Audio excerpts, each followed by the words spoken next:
கடைசி நிமிடங்களில் இருக்குது, பதட்டமாக இருக்குது உண்மையில். ஏன்னா எப்போ வேணாலும் லைட் ஆஃப் பண்ணிடலாம். ராதாரவி சார் பேச ஆரம்பிக்கும் போதே ஒரு 6 பேர் காலின்னு நினச்சேன். நான் பாலாசக்திவேல் சார்லாம் கூப்பிட மாட்டாங்கன்னு நினச்சேன். ஆனால் ஏதோ நேரம் இருக்குது, கூப்பிட்ருக்கீங்க. எல்லாருக்கும் என்னுடைய வணக்கம், பத்திரிகை நண்பர்களுக்கு என்னுடைய வணக்கம். இந்த யூனிட் எனக்கு தெரியாது. நம்ம நிகில்முருகனுக்கு ஒரு பட்டம் தரலான்னு நினைக்கிறேன், மனித தேனி நிகில்முருகன்னு. ஏன்னா அவ்வளோ சுறுசுறுப்பான ஆள். வெளியில் யாரையோ கெஸ்ட்டை கூப்பிட்றதுக்காக போயிருக்காருன்னு நினைக்கிறேன். சட்டையை மாற்ற போயிருக்காரா? சரி. நிகில்முருகன் வந்து தொடர்ந்து ஒரு 10-15 எஸ்எம்எஸ் அனுப்பிச்சு இந்த விழாவில் என்னை கலந்துக்கிறதுக்கு வச்சார். அவருக்கு என்னோடய நன்றி. இந்த படத்தோட ட்ரெய்லரை பார்க்கும்போது எனக்கு ரொம்ப அட்ராக்டிவாக ஃபஸ்ட்டு இருந்தது வந்து சினிமாட்டோகிராஃபி ரொம்ப ரியலிஸ்டிக்காக இருந்துச்சு. ராஜ்குமார் அவர்களுக்கு என்னுடைய பாராட்டுக்களை நான் தெரிவிச்சுக்கிறேன். உண்மையிலே மனப்பூர்வமாக என்னோடய பாராட்டுக்களை தெரிவிச்சுக்கிறேன். இந்த படத்தோட கதாநாயகனாக இருக்கட்டும், அது இஃப்ரான். ஏன்னா ஒரு சின்ன ஒரு துளி தெரியும் இல்லையா நமக்கு, இவங்களாம் நல்லா வருவாங்கன்னு. நடிப்பில் ரொம்ப ஒரு அழுத்தமான பதிவை தரக்கூடிய ஒரு தம்பியாக அவர் வருவார்னு நான் நினைக்கிறேன். அதே மாதிரி இந்த படத்தில் 2 புது வரவுகள் இருக்காங்க, கதாநாயகிகள்.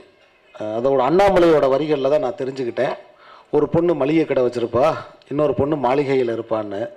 ஸோ மளிகை கடையில் இருக்கிற பொண்ணும் அழகாக இருக்குது, மாளிகையில் இருக்கிற பொண்ணும் அழகாக இருக்குது.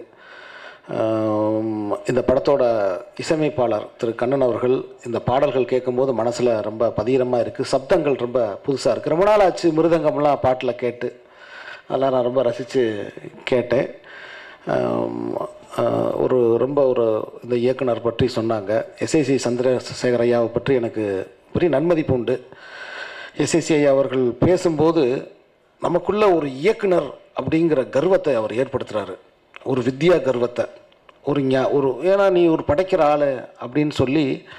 அதனால் அவருடைய உரைகள் எனக்கு ரொம்ப பிடிக்கும். இன்றைக்கும் அவர் பேசும்போது அந்த இதை நான் பார்த்தேன்.